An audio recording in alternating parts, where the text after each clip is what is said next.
Welcome to Ben Franklin's World, a podcast about early American history with Liz Covart. The study of history is key to understanding who we are and how we can affect a better future. Ben Franklin's World will introduce you to historical people and events that have impacted and shaped our present-day world. And now, here's your host, Liz Covart. Hello, and welcome to episode 57 of Ben Franklin's World, the podcast dedicated to helping you learn more about how the people and events of our early American past have shaped the present-day world we live in. In 1789, Benjamin Franklin said, quote, "Our new Constitution is now established. Everything seems to promise it will be durable, but in this world, nothing is certain except death and taxes," end quote. This quote is very appropriate for today because today we're going to explore taxes and the creation of the early American fiscal system with Max Edling, professor of history at King's College and the author of A Hercules in the Cradle, War, Money, and the American State, 1783 to 1867.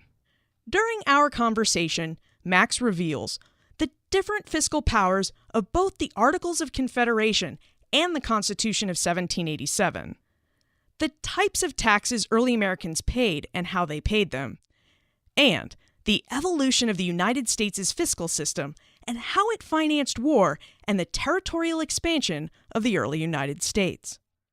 But first, Happy Thanksgiving! During this period of thanks, I wanted you to know that I'm grateful and thankful for you.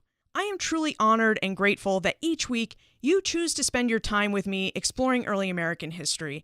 And I don't know about you, but I've just had so much fun doing it, and I really hope that you have too. So thank you for spending your time with me, and I really hope that you and your family enjoy this wonderful holiday. Now, without further ado, allow me to introduce you to our guest historian. With tidings and wisdom to share about our early American past, here is this week's special guest. Our guest today is a professor of history at King's College London and a native of Stockholm, Sweden. His research interests include state formation and public finance in the early American Republic. He has published numerous articles in both English and Swedish, and he has published 2 books, A Revolution in Favor of Government, Origins of the U.S. Constitution and the Making of the American State, and, most recently, A Hercules in the Cradle, War, Money, and the American State, 1783 to 1867. Welcome to Ben Franklin's World, Max Edling. Thank you, Liz. It's great to be with you. Max, I'm curious. How did you come by your interest in early American history? Do they teach early American history in Sweden? That is a good question. So, no, there's virtually no teaching in American history either in school or at university. Although, of course, once you get to the second half of the 20th century in history, then inevitably the U.S. does play a major role. But in terms of the early period, they teach us very little. So a little bit about the Revolution and a little bit about the Civil War, and that's about it. So I probably shouldn't tell you this or your listeners this, but I've actually never studied American history other than on my own. So it's a little strange maybe that I did get into early American history, and I did that through political science rather than history. I was a graduate in political science in Stockholm, and in Europe, in contrast to the U.S., political science is a field that looks much more like modern political history, I guess, compared to what it would look like in a poli-sci department in the U.S. So what I wanted to do was take a look at these broad political transformations that happened in the age of revolutions. And my original idea was that I'd start with the American Revolution and I'd then move on to the French Revolution, but instead I got stuck, and I've been stuck ever since, I guess, and haven't got to the French Revolution yet. I have a similar story. I started reading about early American history from the beginning, and I got stuck in the Revolution, and I haven't made it out either. Yeah, happens to us all. I find it interesting that they don't even teach the history of New Sweden in Sweden, because there was that briefly lived colony in what became the United States of New Sweden. Sure, true. You'd probably get half a page or a picture and a picture caption or something like that, but hardly more than that. And there's really no new research into New Sweden by professional historians either these days. It might change in the future, I don't know, but it certainly wasn't the case when I attended university. Let's move into our discussion of war, money, and the American state. In A Hercules in the Cradle, Max explores how the United States expanded west with its ability to finance and muster the coercive means of war, or at least the threat of war. Max, would you provide us with an overview of how and when the United States acquired its ability to finance war and its territorial expansion? Okay, the argument of the book is actually very simple, and I think I can summarize it in 3 words. That is that money equals power. So to do anything, really, a government has to have the money to pay for whatever it does, and this is something that is universal. It takes place everywhere.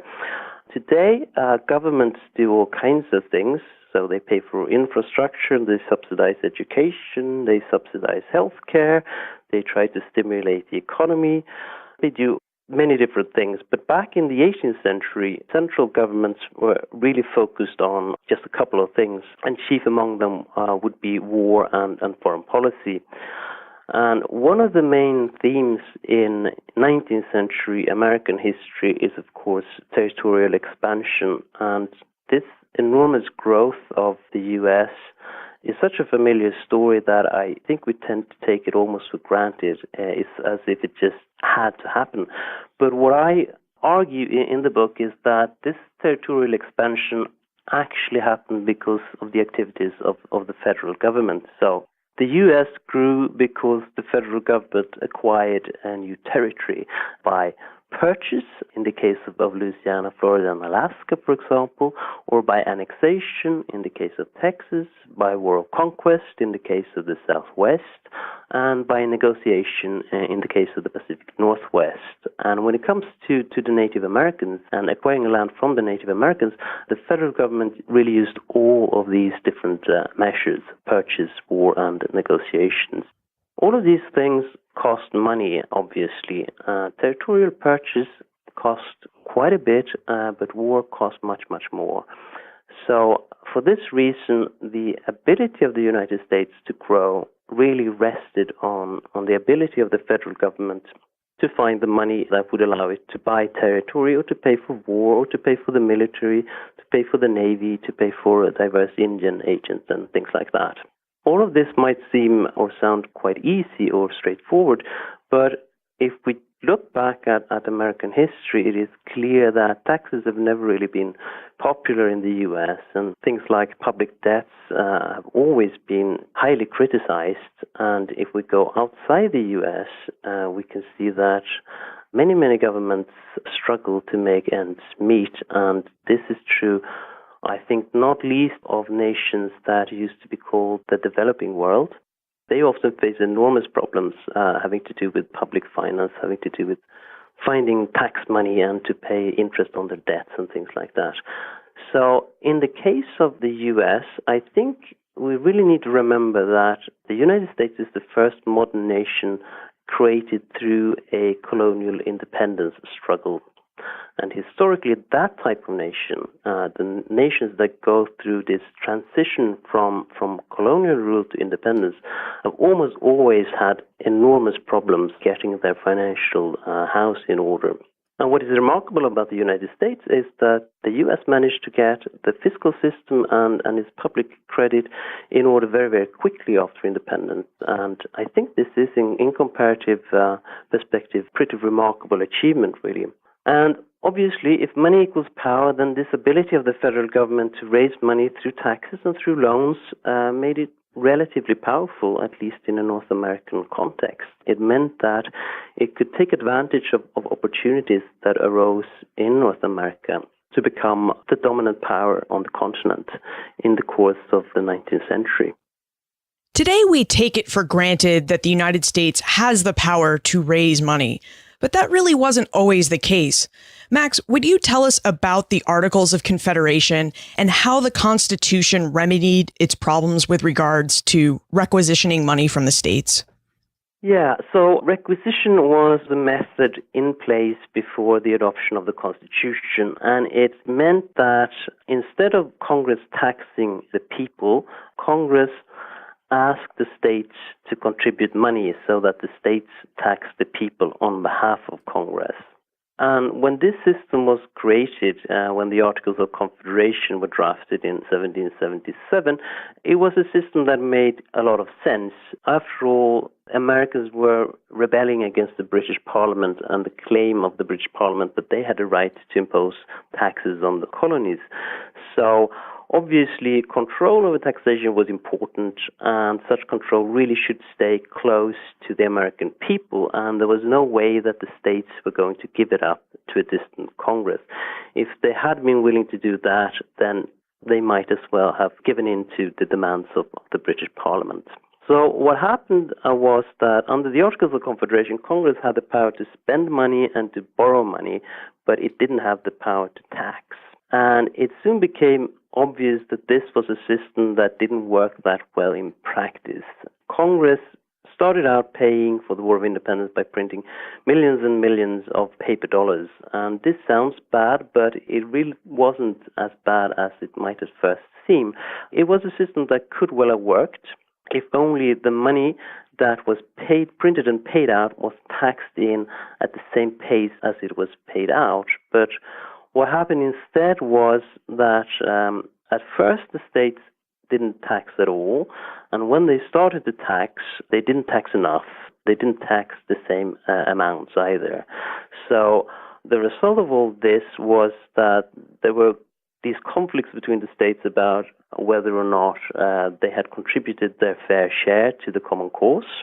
And meanwhile, Congress was receiving very little money from these requisitions. So to give you one example, in the 6 months before the Constitutional Convention met, Congress got less than $700 to meet current expenses, and this simply wasn't enough.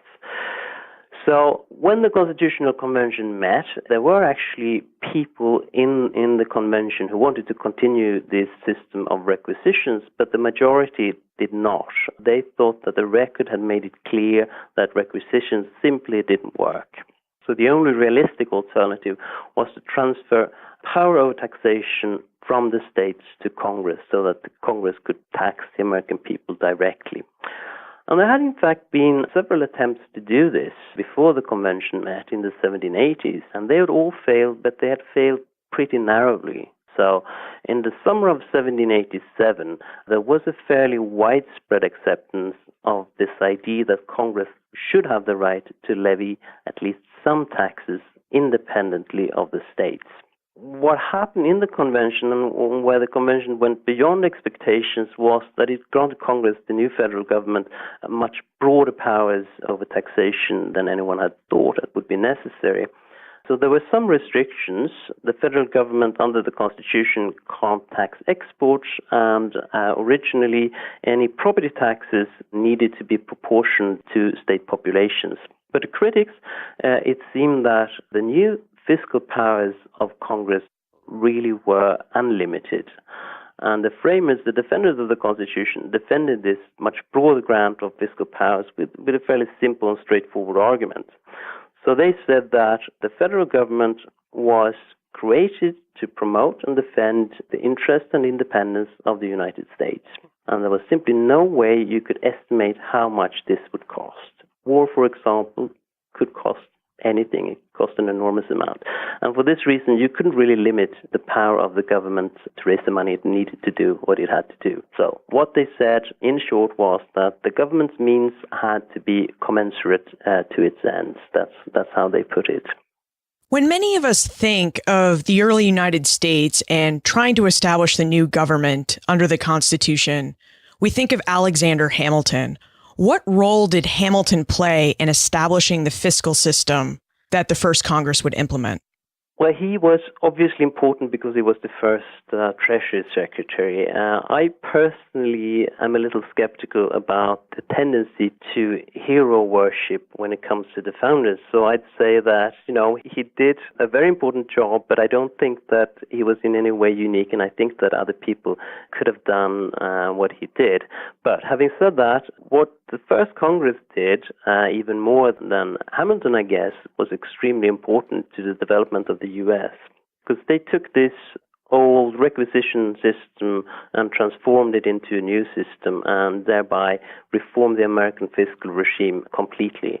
They took a system that didn't work and replaced it with one that worked quite well.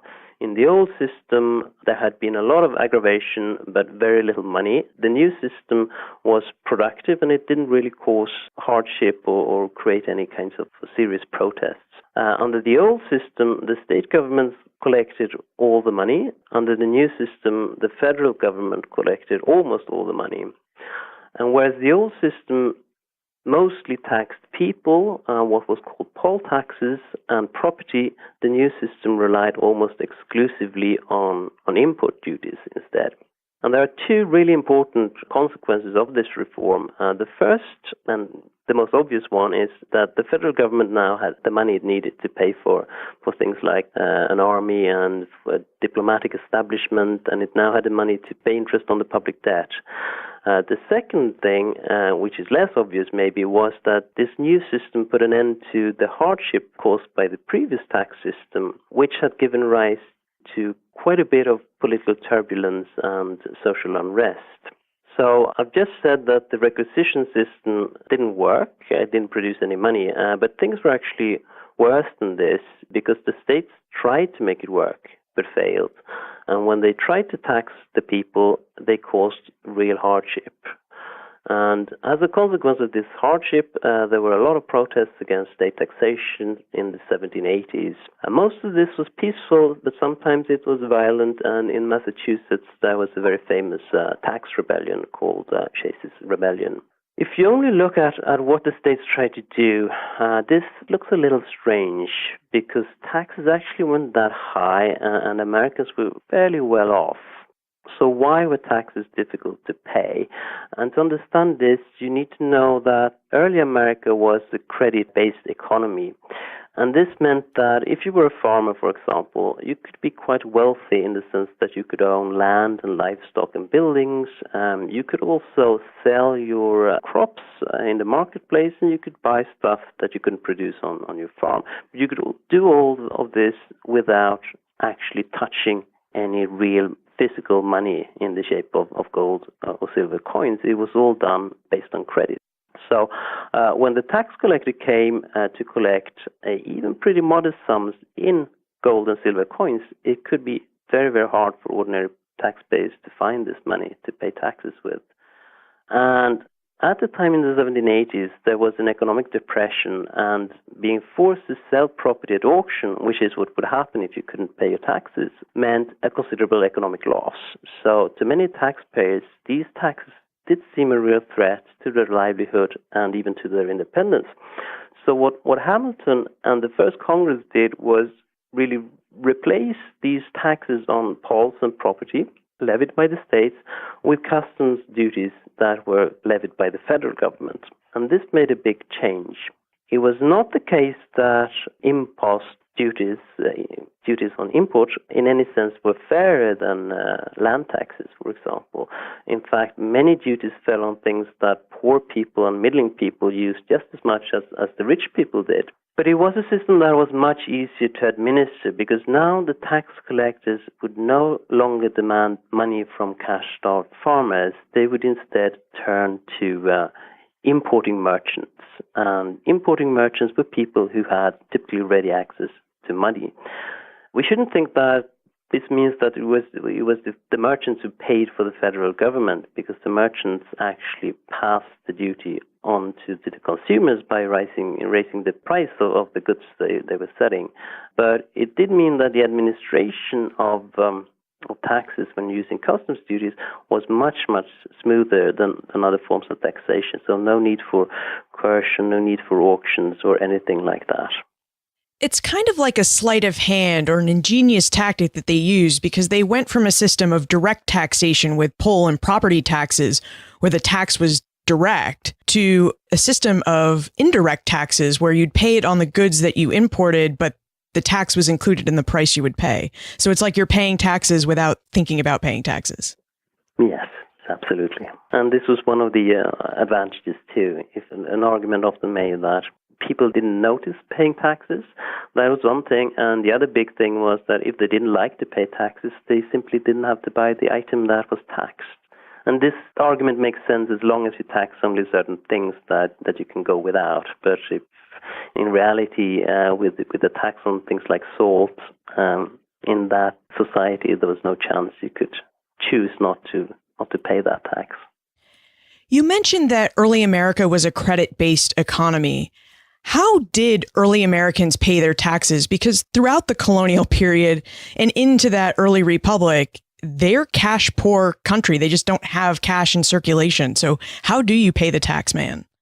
Well, for these direct taxes, farmers would typically pay cash in hand directly, whereas merchants would pay the customs collectors, and these kinds of transactions would normally go through banks where both would have accounts.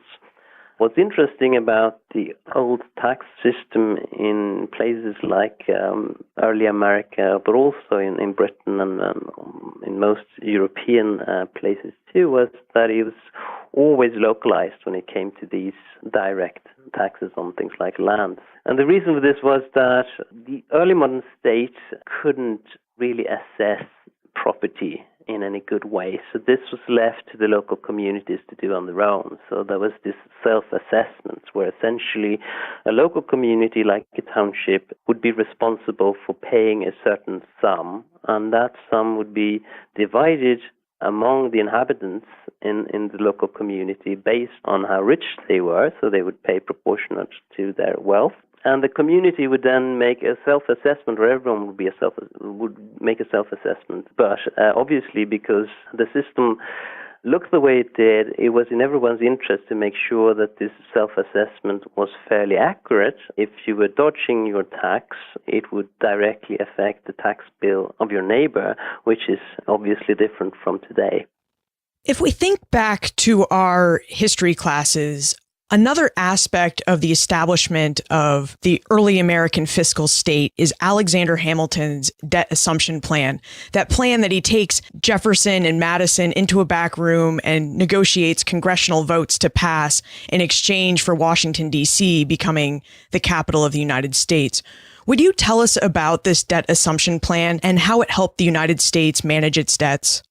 So again, like with the fiscal reform, I think what Hamilton did was clever, and he was the man in charge, but he was following precedents that had been laid down by others. And in some ways you can say that what he did was simply take English practices of public finance to the U.S., much in the same way that William of Orange had brought Dutch public financial practices to England 100 years earlier. The assumption of the state debts was really part of a broader package of reforms.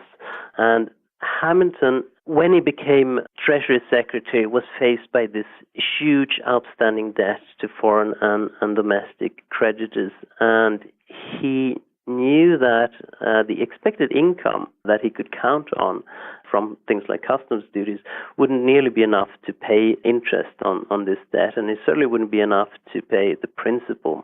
And Hamilton thought, wrongly as things turned out, that this income wouldn't grow in the near future anyway, or at least not grow very much. So in that situation, what he could have done was advocate that default, simply declare bankruptcy, which would have made all the debts void. And this is something that all sovereign states can do if they want to. But it is an option that comes with consequences, because once you've proved that you're not a reliable borrower, it's going to be pretty hard to convince people to trust you with their money again. And to Hamilton, it was really crucial that the U.S. government would be able to borrow in the future. And his reason for this has to do with war again. In the 18th century, it had long been an established truth that money is the sinews of war. What was quite new in the 18th century was that money came from long-term borrowing. And this shift to a new type of paying for war began in Europe in the 17th century and was well established by the end of the 18th century.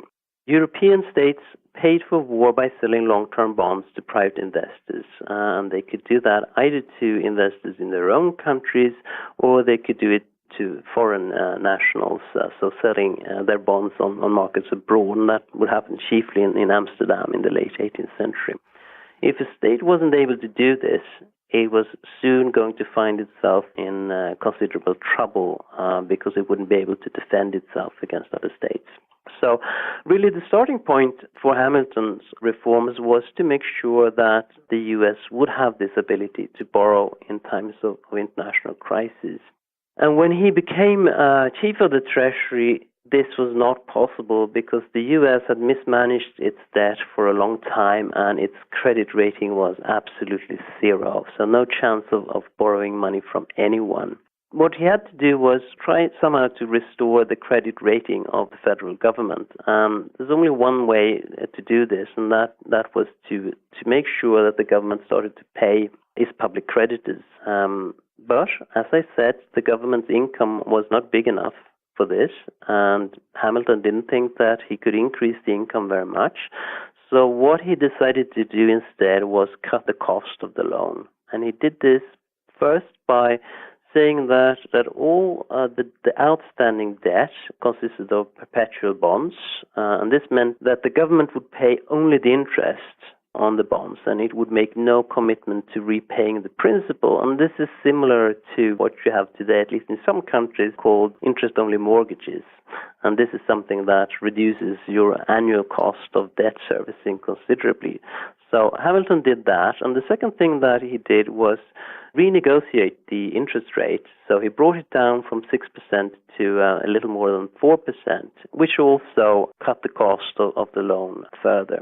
When he did this, he was imposing a unilateral change of the loan terms, and he could well be accused of, and he was in fact accused of expropriating private property and doing something quite similar to defaulting on the loans. And if this reform was going to work, it was important for him that the creditors came in voluntarily and accepted the changes that he proposed, and this required convincing the creditors that it was actually in their best interest to accept the new terms.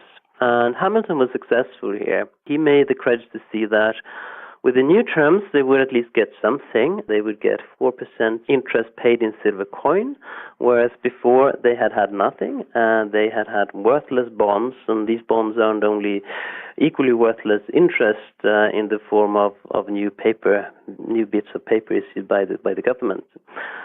In fact, as things turned out, the creditors did get a pretty good deal because their bonds rose in value very quickly. And the fact that Hamilton made money for the public creditors in this way is something that's always been very controversial among historians, and perhaps this is rightly so.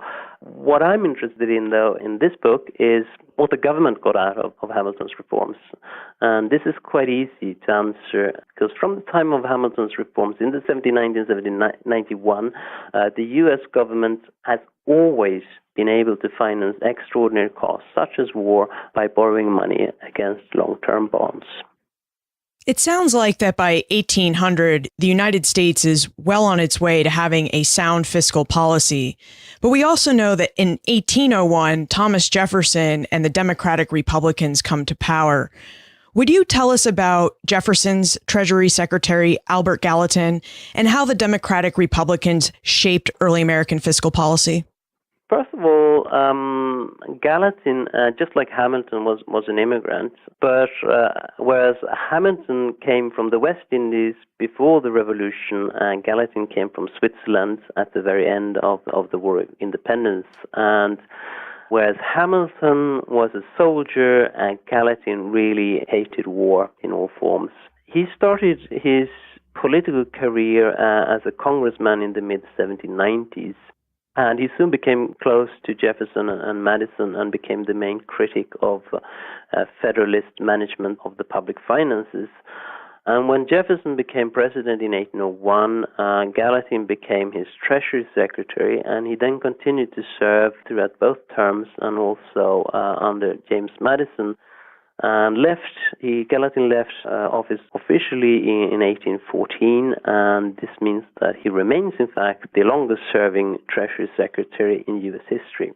Now, I contrasted Gallatin to Hamilton on purpose because historians typically think of these people as polar opposites in terms of the way they handled the nation's finances, which makes sense, I guess, because they were political enemies. But looking at what Gallatin did in office, this is not at all true. There's actually much more continuity and then change when Gallatin takes over from the Federalists. So, like Hamilton, Gallatin tried to keep the taxes low.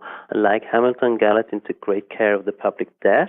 Like Hamilton, Gallatin kept and supported the Bank of the United States. He kept the most important parts of the Hamiltonian system. And just like Hamilton, Gallatin knew how important it was for a state to be able to borrow to pay for war.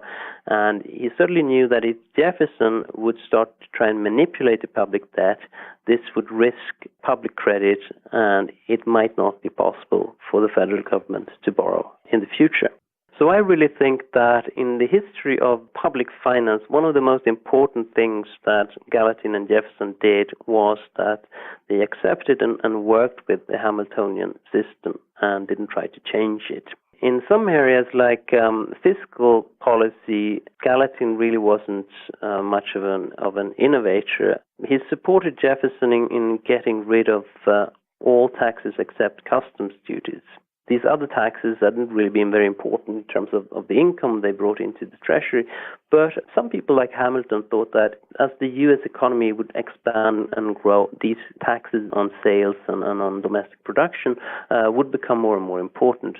But Jefferson and Gallatin wanted to have nothing like this in the fiscal system of the nation. And this became a permanent legacy of Gallatin's time in the Treasury. So up until the Civil War, the federal government never relied on anything but customs duties in peacetime. There was an obvious drawback in doing this because if American trade for some reason would go down, the federal government would see its income shrink. And if you are inhabiting a world that is economically dominated by Atlantic trade and politically dominated by European maritime great powers, this obviously is a fiscal system that makes the United States vulnerable to what's going on outside, in the outside world. So if war happened with Britain or with France, these nations would only have to blockade U.S. ports to cause real problems for the federal government. So this slimmed-down fiscal system was in some ways also a very, very dangerous measure if we look at international politics. And of course, war did come in 1812.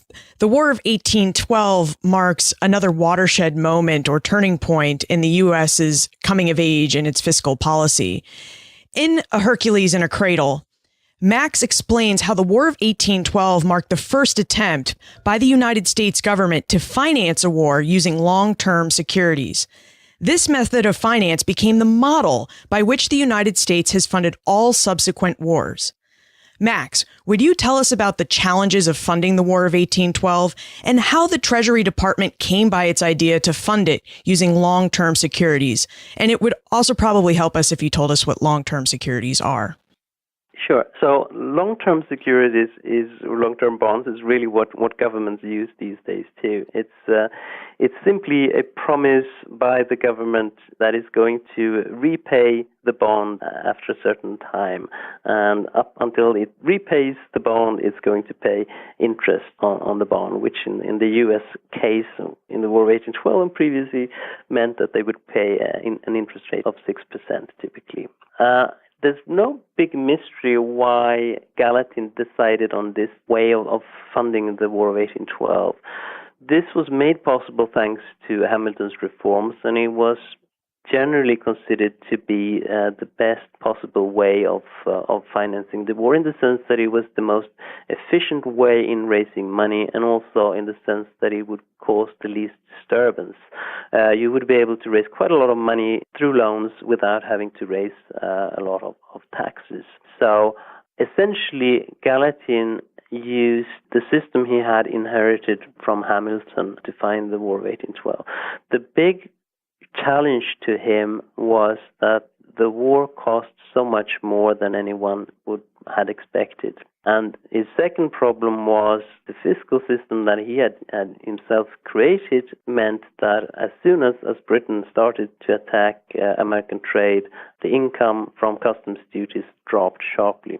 Congress wasn't a big help either. Congress refused to follow his recommendations to impose new taxes and to increase existing taxes. This is something he started arguing for well before war broke out, but Congress didn't listen. The second thing where Congress didn't help was that Gallatin wanted Congress to recharter the Bank of the United States as a much, much bigger bank than the first one. And this new bank would have been able, in Gallatin's plan, to lend the government a lot of money in the case of war. So his problem, as the war continued, was that there wasn't, or the government's problem was that there wasn't enough money coming into the treasury, and this made loans seem more and more risky as the war went on. And when loans seem risky to investors, it means that the cost of borrowing goes up. So loans become more and more expensive. And things became so bad.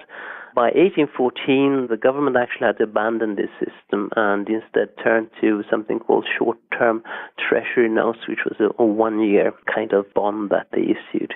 It is something of an open question, I think, if the U.S. had been able to keep up the war, if the British had decided to go on into 1815. On the one hand, the financial situation was really desperate by the fall of 1814.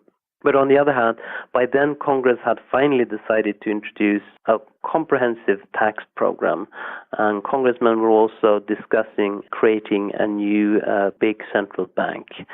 So possibly these changes would have meant that enough money would have come into the treasury so that they could start issuing these long-term bonds again. But as we all know, the test never came. Instead, we got peace on Christmas Eve of 1814, and as soon as Congress heard about this, they started dismantling all of its war measures.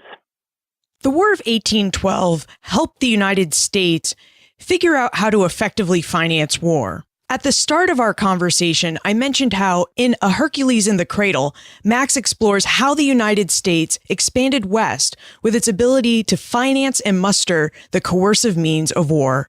Max, would you provide us with a brief overview of the Mexican-American War, which took place between 1846 and 1848, and how the United States government applied the lessons that it learned during the War of 1812 to its war with Mexico?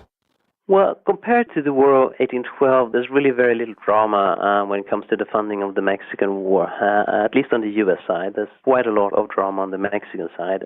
It proved to be really easy to pay for this war, and the Treasury Secretary, Robert J. Walker, was in fact involved in doing a lot of other things in public finance, other major reforms in public finance, much more than he was involved in finding the money to pursue the war. Like the previous conflict, when the Mexican War broke out, the administration thought that this was going to be a brief affair. Polk, who was president during the war, had clear but fairly limited war objectives.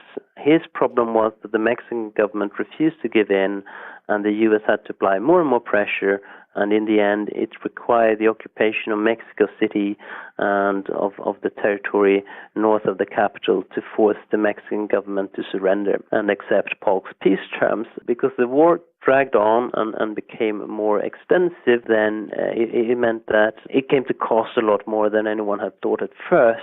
Polk and Walker, like a lot of the political leaders in the Jeffersonian, Jacksonian tradition, were convinced opponents of public debts, and for that reason, they actually didn't want to create a long-term debt at first.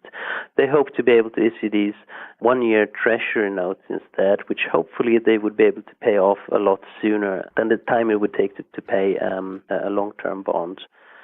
But this didn't work out, and in the end, Walker had to issue these long-term bonds. The method was similar to during the War of 1812. The government sold these bonds by auction, so people submitted sealed bids saying how many bonds they wanted and what they were willing to pay for them. And the government sold its bonds to the highest bidder.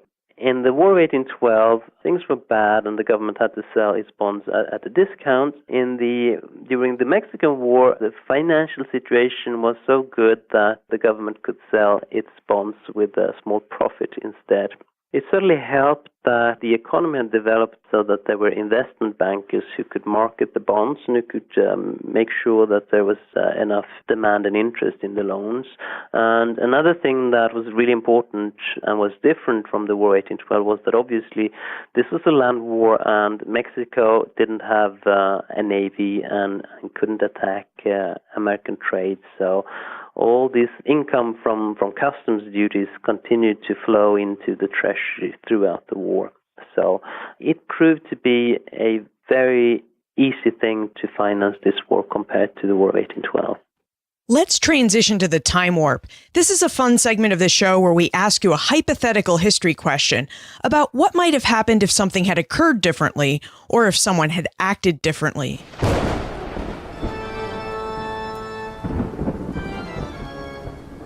The time warp. Historians can't predict the future, but they can speculate about what might have been. In A Hercules in the Cradle, Max mentions that the French Revolutionary Wars, which took place between 1793 and 1807, allowed for the steady and quick growth of the United States economy. Max, in your opinion, what might have happened to the United States' economy and its growth if France had not had its revolution? That's a tough question. It is clear that American merchants made a lot of money in the Atlantic trade thanks to the war, thanks to being able to be neutral carriers of stuff that France and Britain had carried before. So some historians have argued that they used this money that they earned for productive investments, and that this investment kick-started the U.S. economy and got the nation out of this big depression that happened after the War of Independence. So presumably, had there not been a French Revolution, this development would have been at least postponed. So that's one possible answer, but I'm not really an economic historian. I'm a political historian writing about the power of money. So I think I'm going to answer your question slightly differently. And it seems to me that the big thing about the French Revolution is that it created contingencies that the United States was quick to benefit from, and that it could benefit from thanks to having relatively stable and efficient governmental institutions. So without the French Revolution, there wouldn't have been a Haitian Revolution. Without the Haitian Revolution, you wouldn't have had this disastrous French expedition to regain control of the island. And without the disastrous French military expedition, you wouldn't have had the Louisiana Purchase. Without the Louisiana Purchase, U.S. history and U.S. economic development would have turned out very differently. Another thing that happens as a result of the French Revolution is the French invasion of Spain that happens in 1808. Without this invasion of Spain, I don't think you would have had Latin American independence. If you hadn't had Latin American independence, there would have been no independent Mexico. And if it would have been Spain rather than Mexico that was in control of California and the Southwest, I don't think it's as likely that the U.S. would have been able to conquer these areas, the Southwest and California. And without California and Texas, obviously, the U.S. would have had no Texan oil fields, no Hollywood, no Silicon Valley. And without these things, then clearly the American economy would have looked very, very differently. So I guess my answer is that without the French Revolution, quite a lot of things that happened in U.S. history would not have happened, and that this had a huge impact also on the economic development. So possibly I should have picked the French Revolution rather than the American Revolution, come to think of it, when I decided on my scholarly career all these years ago. I guess it's a good thing for the United States that France had its revolution. Yes, it certainly is. Certainly, very much so. Before we conclude, would you tell us about your current research project? Are you still stuck in the American Revolution and the early American state? I am indeed. I think I'll be stuck there for the rest of my career, to be honest. So this new project that I'm working on, if I put it very simply, takes issue with an idea that I think is still common, namely that the U.S. was created as the first liberal nation.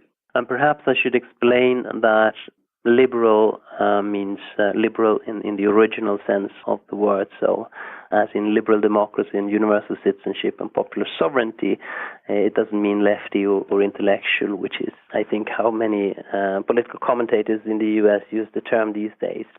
What I want to argue in this new project is that the polity created by the Founding Fathers in 1787, in fact, has much more in common with early modern empires than it has with modern liberal democracies. So you can say that the liberal nation is characterized by universal rights and universal equality, and what I call the American Republican Empire, in contrast, was characterized by diversity, hierarchy, and inequality. It might sound a little technical at the moment because I'm only just starting, but I think in the end it's going to be pretty good. Where is the best place to look for more information about you and how to get in contact with you if we still have some questions? That would be the King's College London website, which has contact information for me and also links to all my publications. Max, thank you so much for helping us better understand how money equals power in the early American Republic. Oh, it's been my pleasure entirely, and thanks very much for having me on the show. We may be 200 and 300 years removed from our early American forebears, but do you know what we have in common with them? Taxes. As Benjamin Franklin noted in 1789, nothing is certain but death and taxes. Given the certainty of taxes, it seems important that we understand how the United States' fiscal system has evolved. As Max revealed today, the United States' fiscal system started with the requisition system of the Articles of Confederation government.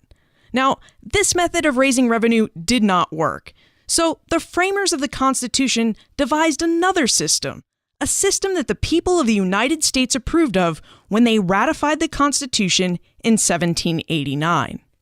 Now, since 1789, the United States government has tweaked its ability to raise revenue.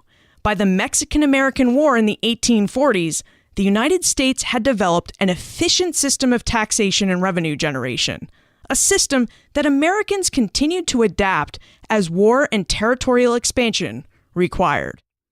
You can find more information about Max, his book, A Hercules in the Cradle, plus everything we talked about today on the show notes page for this episode, benfranklinsworld.com/057. Now, there's a lot of great content in the show notes, and the easiest way to access them is to text BF World to 33444.